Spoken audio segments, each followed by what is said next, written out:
Good morning, everyone. Um, my name is Steve Freeman. I'm Director of Communications for the Arizona Developmental Disabilities Planning Council. And welcome to the Windmills training today. And now is a great time to check your audio settings. To activate your closed captioning, please select the CC button at the bottom of the Zoom window. To kick things off, you can go ahead and use the chat function to share a little bit about yourself. I'm going to move into a couple of Zoom guidelines real quickly here. This chat is a space to share stories, questions, or resources. If you share a question on the chat, it will eventually be read aloud by one of the hosts. Please ask questions during the Q&A portion of the presentation so that we can keep track of them. Assume good faith from your colleagues. We all here to learn together. Please recognize and respect others' feelings, background, and cultural differences. Everyone has a different experience, and everyone's experience is important. Please use the chat or raise hand function if you wish to share verbally. To raise your hand, click on the reactions button at the bottom of the meeting screen and then click raise hand.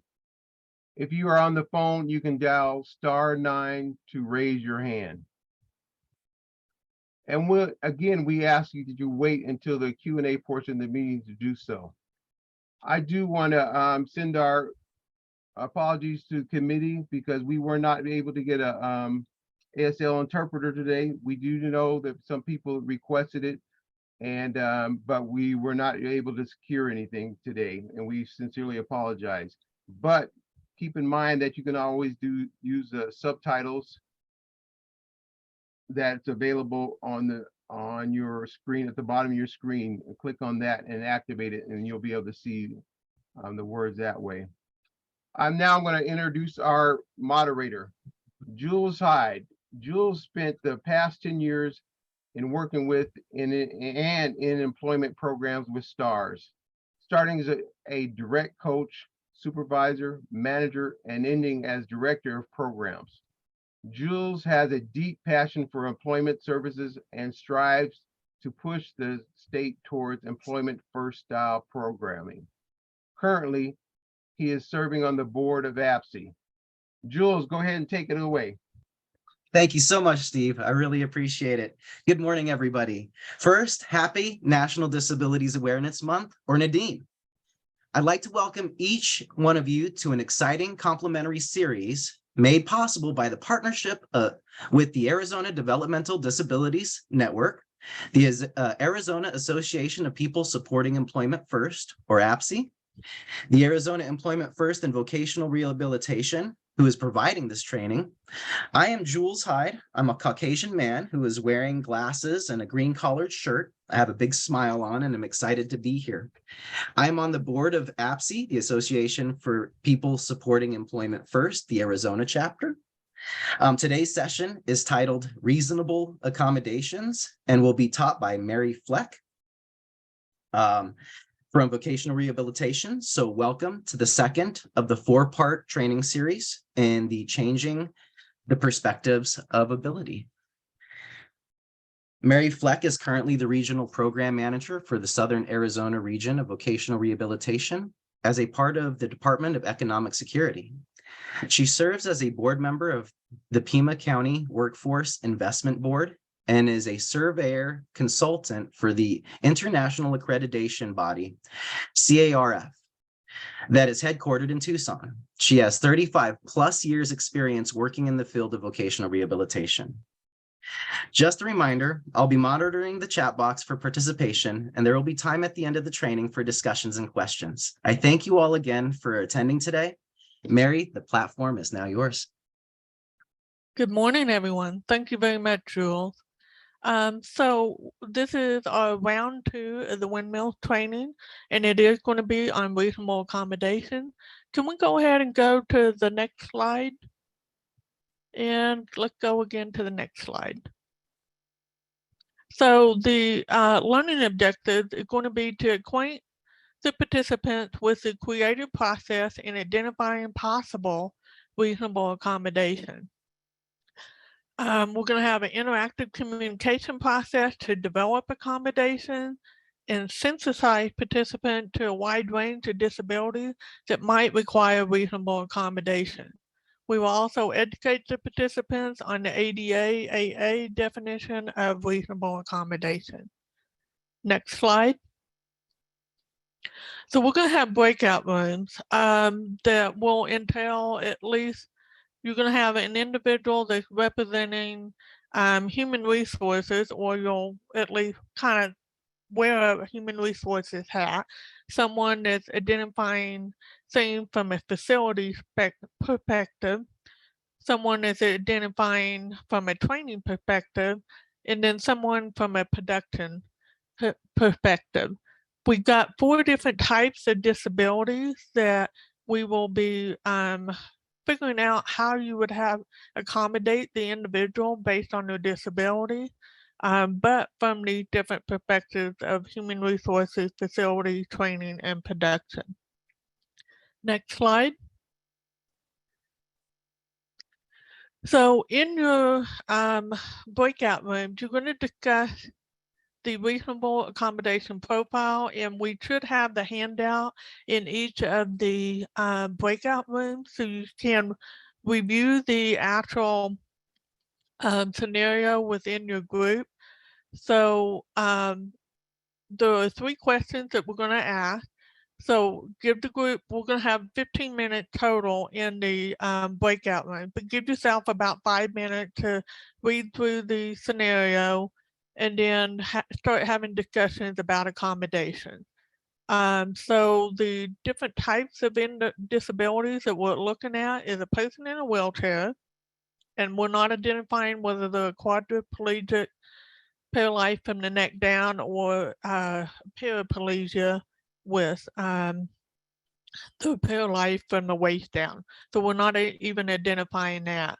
A person who is blind or visually impaired, individual who is deaf or hard of hearing, and an individual with Down syndrome. So there's 3 questions that you're going to address as a group. What problem barriers might someone with this specific disability face? What would be your approach to talking to people with these disabilities should the issue come up in the interview? And then what are some possible reasonable accommodations to overcome these problems or barriers? Next slide. So we want you to identify at least 1 team member from your group to actually report what your findings are, and then when we come back to the main room, be willing to actually present to the rest of the group what your findings are. So I understand we had at least 101 registered. I don't know how many actually logged on, so we're probably going to have more than 4 breakout rooms. But you will identify those what type of accommodations each of those individuals with a disability may have, how you would handle it if it comes up in an interview, and then we'll come back to the main group. So if we want to go ahead and do the breakout room now and time it for 15 minutes, and then we'll come back.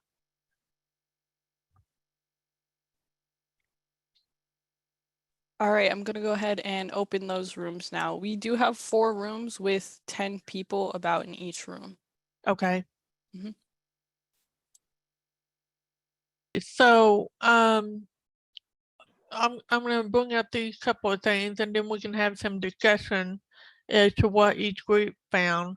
So one of the key points, and in my group, one of the individuals brought it up, is asking the individual with a disability for their input and assistance in arriving at a satisfactory accommodation. And part of the reason for this is our group actually used an individual in a wheelchair, and they may end up using different types of assistive technologies such as drag and dictate, or maybe they're using a laser pointer on their head to do data entry. individuals with disabilities may have already used assistive technology at another job, and they may be able to tell you specifically what has worked for them in the past, and that makes it fairly easy if you can actually get what they used in the past. So we keep in mind just to ask the individual what type of accommodations has worked for them. And then also keep an open mind regarding how any job function can be accomplished. So with reasonable accommodations, we need to look at can the individual perform the essential functions of the job that's in the job description with or without accommodations. So with that, let's do some report out from the group. So I don't know if group 1 wants to go ahead and do their report out. Hi, this is Teresa, and I was in with Jason and Michael, and I'm sorry we didn't kind of really go in order, Okay. but our first thing was, as the employer, we're not going to be asking them anything. If they bring it up to us, then, you know, we can have those discussions, but we can't bring it up. We can't, you know, discuss or ask for what's worked in the past. But once the client opens that up for discussion, very similar to what you said, we want to find out, you know, from them what's worked in the past. Do you see any issues so that we can start discussing appropriate, you know, accommodations right then, possibly touring the facility just so they can be aware if there's anything with getting around, getting in and out of the building that's a problem. And then just encouraging self-advocacy, letting them know that they need to go out and look into as far as what their rights and responsibilities are with the ADA so that they understand that, since we really can't lead them in that ourselves. Okay. Okay. We can tell them what our rights and responsibilities as the employers are, but we can't, yeah. Mm-hmm. But it Okay. all starts with the client bringing that into the conversation. Okay.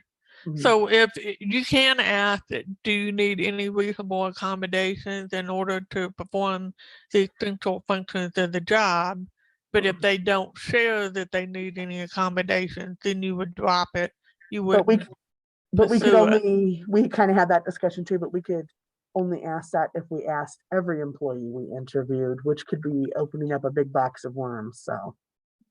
Okay. And I think on most applications nowadays, that is on a typical question is, can you perform the essential functions of the job with or without reasonable accommodation? But Okay. you're correct. You would have to ask every individual, not Yeah. just someone who said that has a disability.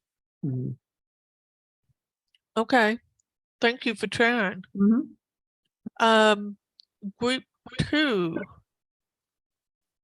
Hello. So for group 2, we decided to look at someone that utilizes a wheelchair. And per usual, always ask your person if they have any ideas about accommodations or need them. And so for HR, we talked about the interview room being accessible if the person needs the desk or table to be raised. For facilities, we talked about building access, workstations, bathrooms, ramps, doorways, parking. For training and production, we talked about assistive technology and then looking at completing the essential functions of the job. That's Okay. that's in a nutshell, yeah. Thank you. Okay. So group 3. Yeah, in group 3, we spoke and talked about an individual with hearing impairment. So really we got into, I think, a little bit of a deeper discussion about, you know, what kind of accommodations like ASL, talk to speech, text to speech, excuse me, what kind of accommodations, you know, may be useful for that type of individual, but also, you know, what kind of discussions need to be had about, you know, supporting that individual from a DDD office perspective, VR, the employer, the individual themselves, how they self-advocate, you know, and where that discussion meets in the middle. So that was really interesting. We felt, you know, that yeah, it was more the ASL, talk to speech, those kind of accommodations through HR, the facilities and training, all those things need to be thought about when an employer is going to an outside contractor for training. That employer needs to be cognizant of that as well for their new employee with hearing impairment. Okay, thank you. Mhm. So group 4, So group 4, we did a person who is blind or visually impaired, and we talked about the facilities department, you know, having maybe a guide come in to guide that person as an accommodation. Also, there could be a service animal, a CNI dog. Then also making sure all the hallways are cleared of any kind of debris. And human resources, we talked about the job application process, how a lot of it's online right now in JAWS, which is an application to help people who are visually impaired or blind access computers. A lot of the softwares like Indeed.com, LinkedIn are not really accessible to the job application process. So having someone who would be able to assist them with looking for a job and then actually applying for a job. And then also having disability awareness training to help the interviewers and everyone understand the etiquette around blind and visual impairedness, like, you know, announcing yourself when you enter the room and whoever is going to be in the room to introduce themselves as well. Training, we talked about having a job coach to help with JAWS, making sure that prior to starting the job that the software that they're going to be using, if it's a computer job, is going to be accessible to their screen reading, whether it's JAWS or another screen reader. And then production, we talked about making sure that the staff is aware of, you know, disability specific training for people who are blind and visually impaired. So I think that's about it. My group can chime in if I missed anything in our debrief. okay. So it sounds like you guys covered a lot of things in that one, especially with the assistive technology piece of it.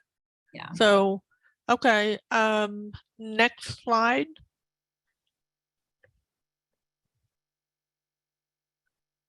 So under the ADA, a reasonable accommodation is any change to the application or hiring process, to the job, to the way the job is done, or to the work environment that allows a person with a disability who is qualified for the job to perform the essential functions of that job and enjoy equal employment opportunity. A lot of individuals aren't going to know that they need to ask for accommodation, but they may simply express that they need some type of support to complete their job task. It's really not necessary for an individual to use the word accommodation. If they come to you and say, I need some assistance or support in completing my task, then you would be able to start that process, usually having HR involved in determining what the appropriate accommodation is, along with the individual that's requesting it, and whether HR can actually get that accommodation put in place or work with a local community agency, whether it's voc rehab or developmental disability division, to assist with putting those accommodations in place. Next slide.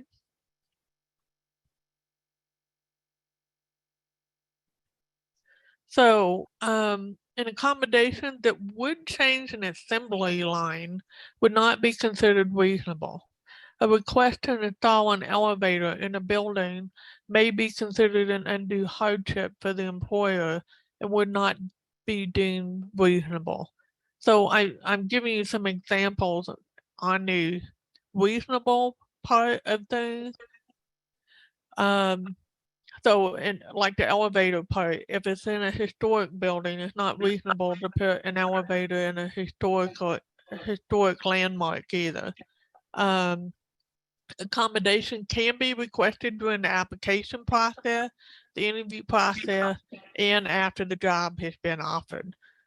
The burden of proof of the disability is on the individual requesting the accommodation.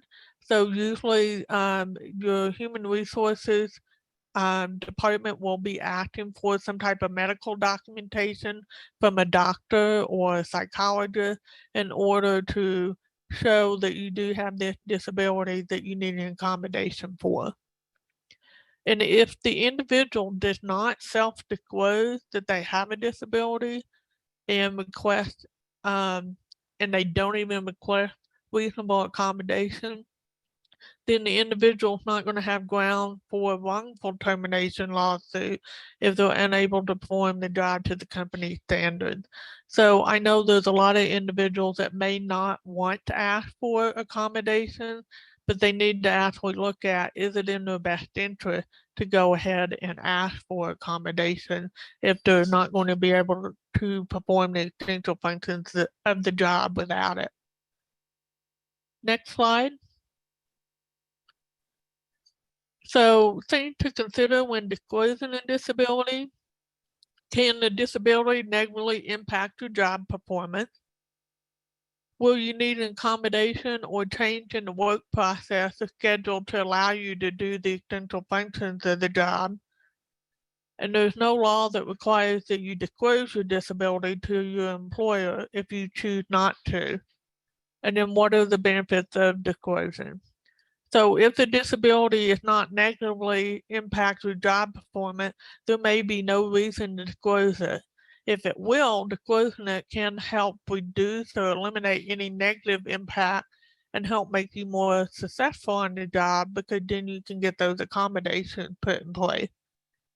If you need some kind of awareness or adjustment from the employer because of the disability, remember that the most effective way to do that is just to ask for it. And not every accommodation may be reasonable depending on the size of the employer. If you do decide to disclose, it should be because by doing so, both you and the employer will benefit.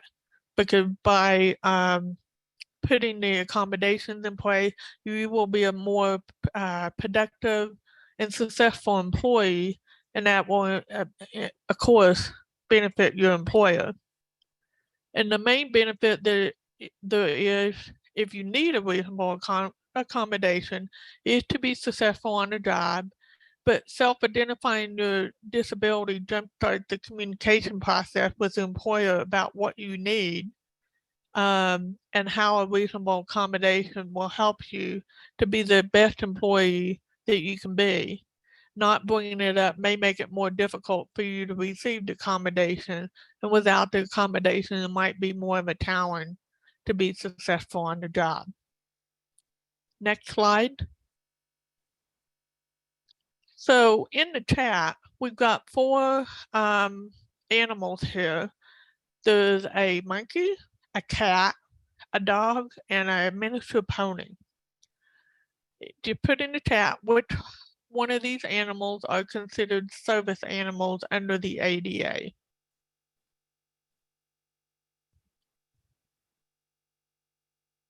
And I can't see the chat, so Jules, if you can help me out with that.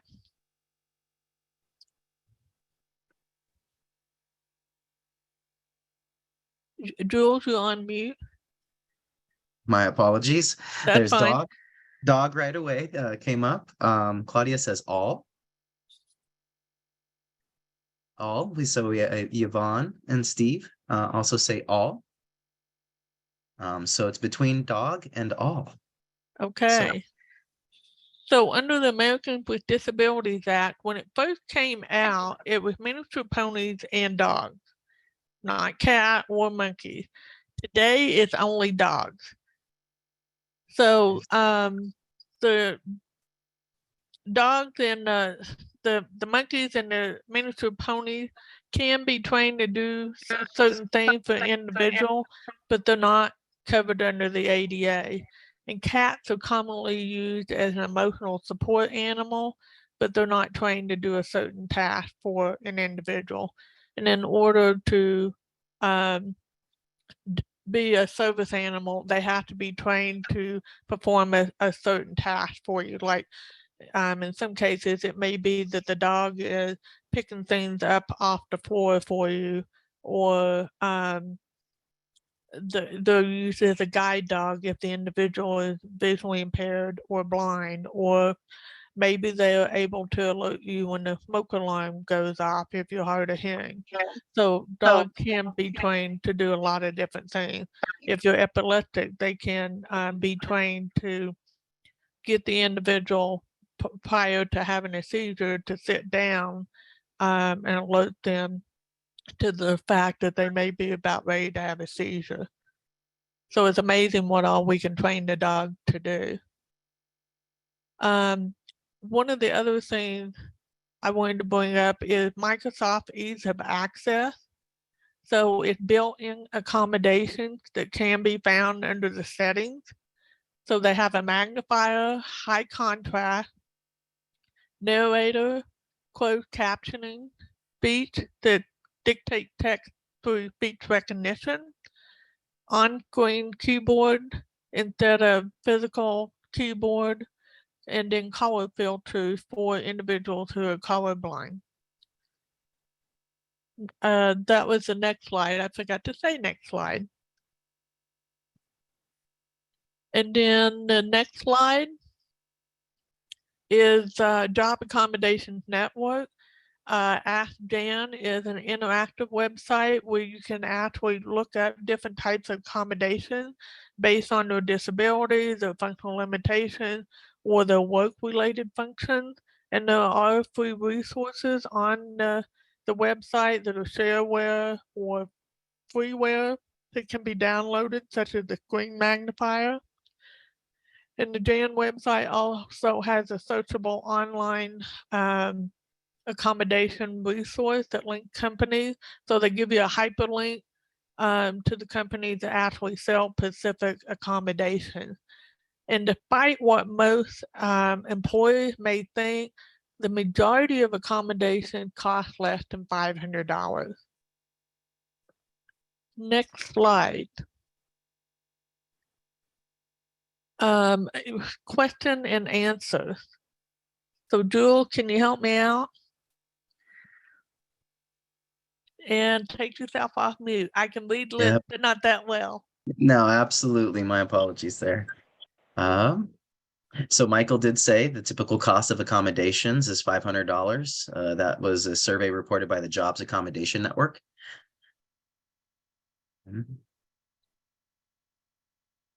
And I'm not seeing any questions yet. And the current. So let's open the floor. If anybody would like to raise their hand for any questions or put them in the chat. I see Jules, somebody. real quick.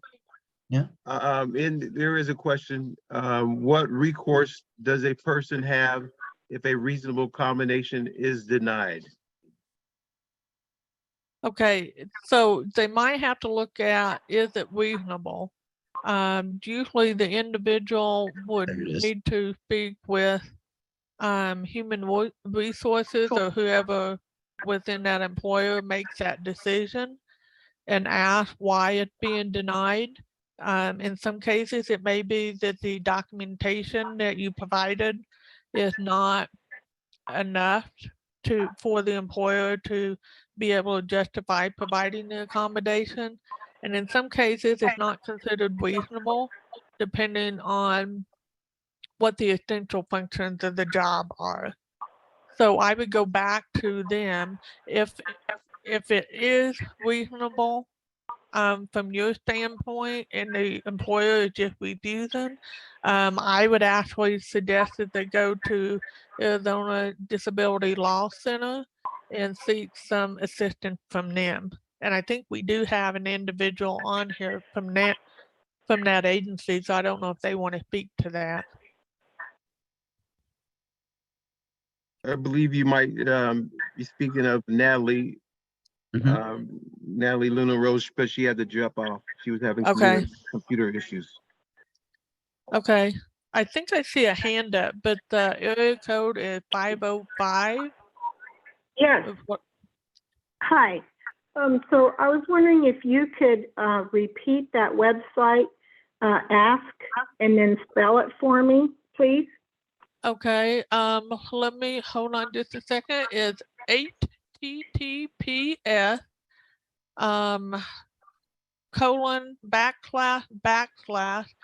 askjan.org.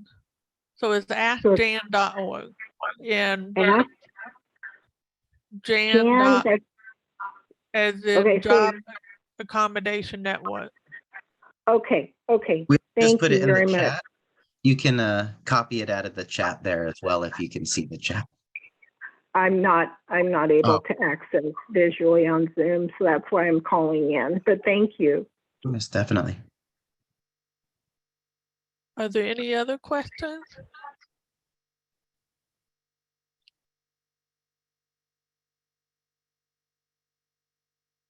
Okay, so let's go to the next slide. So if you do have some other questions that may come up later that you think about, this is my email and my phone number.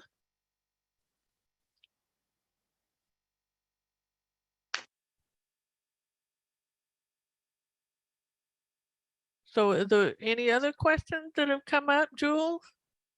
And now I'm down at the end, at the bottom of the list. I don't see any going once, going twice. Anybody else? I mean, so much great information. I have a question. Oh, please. Hi, Mary.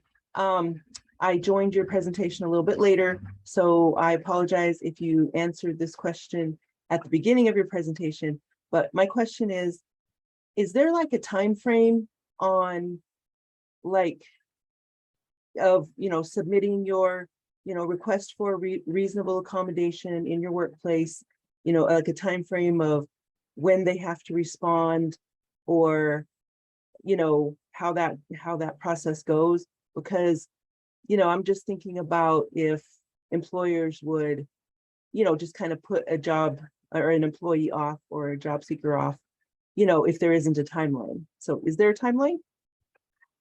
The ADA doesn't necessarily have a timeline built into the law. I think most employers will actually put it within the policies under reasonable accommodations or an employee handbook as to how many days that they have to respond. But since it would impact your work, most employers are actually responding usually within the week. Because it's going to impact your ability to do your job. So after, how do I put this? After you're offered the job, I would actually contact the employer and let them know what accommodations that you need as soon as you can after you accepted the job. I think you went on mute, Marina. I'm sorry. Did you ask me a question? So it looked like you were talking, and we didn't know if you had a question or not, but you on mute. I was just checking to see if the video was on or off, and Okay. no.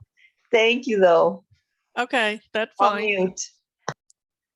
Michael is asking, Mary, is there any government program to provide assistance to small businesses to provide an accommodation to an employee? Okay, so as the state of Arizona, vocational rehabilitation, we will assist if it may be kind of a hardship for the employer to provide the accommodation. Also, under the IRS, an employer can get a tax break by putting in like automatic door openers and things like that. So they can get a tax break for putting it in themselves, or if it maybe they just need assistance in trying to do a workplace assessment to determine what type of accommodation may need to be put in place, they can refer the employee to vocational rehabilitation. You'd think I could say that better since I work for them. That's And get assistance from them as well. That's great. That's great. Thank you for that. I had a question. Besides Ask Jan, is there any place, maybe on the state website or anywhere, that would speak to reasonable accommodations or have guidelines around reasonable accommodations that that we could keep and have at hand? I think that if you Google just the the ADA, you can actually Mhm. find that. And there's even like a checklist on that. It's Department of Justice website. There's a checklist that shows the architectural accessibility features, like how wide your bathroom stalls need to be, how many parking spaces need to be accessible, depending on how large your parking lot is, and how wide your door frames need to be. And that's all on the Department of Justice website under ADA. Wonderful. Wonderful. Thank you very much. I'm not seeing any other hands up, and I know we're getting close to the end of the hour. Final, any questions? Oh, just raise your hand again, so. I'm sorry? The number 505, their area code. Oh. Do you have another question, or is it just still up? I think it was just still up. Hello? Hello, yes. I have a question. Yes. So I'm wondering if you could real quickly speak to the fact that it happens inadvertently or, sometimes very intentionally for senior populations that are trying to get back into the workforce. What is any kind of input that you could give for those folks as far as accommodations, regarding their age? So there are laws protecting individuals, I believe it's over 55. So an employer cannot discriminate based on age. But to be honest with you, I would also look at vocational rehabilitation, because as we get older, the majority of us that have a disability is due to medical conditions as we've gotten older. So it may be that an individual who is older may be able to benefit from vocational rehabilitation because they have a disability related to it might be diabetes, or they may have multiple sclerosis or other medical conditions that may impact them, that they could benefit from getting accommodations in that regard. There's also a senior program. If you go to your local county one stop, most of the counties have a senior program that will actually assist individuals with seniors in obtaining employment. They will do I guess you would call it an internship or apprenticeship, and they will help pay while you get the training to learn new skills, whether computer skills or something else, and then actually be able to place you in a job. And I know that Pima Community College in Tucson actually has a senior program that assists with obtaining employment and training as well. What was that first part of it? Could you repeat that? You said a county site, something dot. I didn't catch that. Okay, so in Arizona, it's Arizona at Work. If you Oh, go yes. to the website, the counties usually have, each county has their own senior program. Right. Okay. Okay. Got it. Yep. Thank you. You're welcome. Also, I see Delka. Yeah. Was that? Yeah, Okay. team. I know that in the past, when I was in Region 1, we did have a client that did get services from the Arizona Center for Disability Law. They're a nonprofit law firm, and they've come to different workshops in the past that I've met some of the individuals there. But they're called the Arizona Center for Disability Law. So they're a law firm that assists Arizonans with disabilities to promote and protect their legal rights. justice and equality. So I just wanted to kind of throw that in there. Thank you, Delka. Yes, and very much so. That's a great resource. Be sure to complete the survey. It really helps us out. There's a survey link in the chat that Steve and Jason put in. It just really helps us out in improving these kind of trainings as we move forward. So if you could complete that survey, that would be really, really helpful and really appreciated. Just really quick, Michael Leva asked Mary, is there a minimum age for a person to request an accommodation? So with employment, usually it's 16, but the ADA actually covers public services. So if your son or daughter is receiving public services from a government agency, the government agencies need to provide accommodations, whether it's sign language interpreters or other types of accommodations. So there's not necessarily an age under the ADA, but it may depend on the service that you're actually looking for. That's great. Okay, that's great to know. Steve also put the link for the Arizona disability law in the chat as well. So for anybody, I mean, grab those links, keep them close by. They're great resources to have. Any more questions? I don't believe so. And we're getting down to the top of the hour or the end of the hour.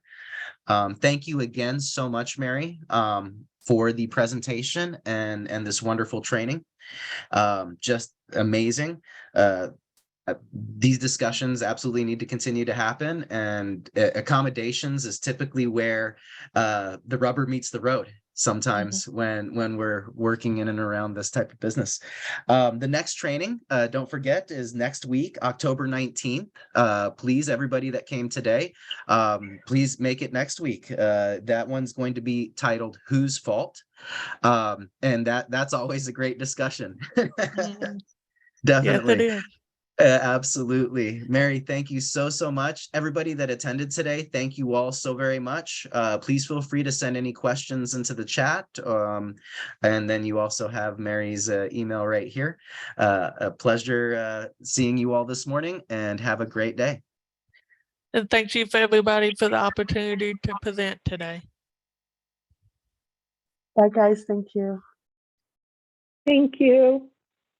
Catherine, I believe we have the first module on video, and I believe that can be sent to you as well. There we go. Have a great day, everybody. Great day.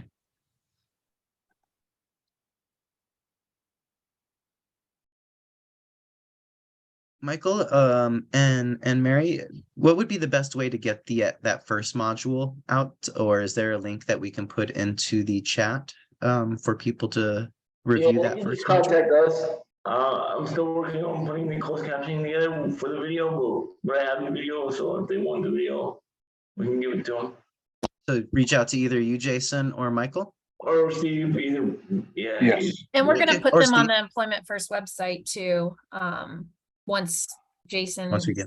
yeah.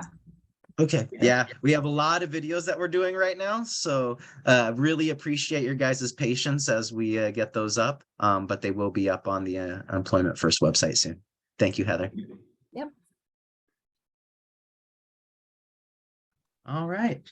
Round of applause for everybody. Thank you so much, Mary. Hey, Great job. thanks you guys for coordinating everything. Oh, thank you, Mary. No, That went thank really you. well. Okay,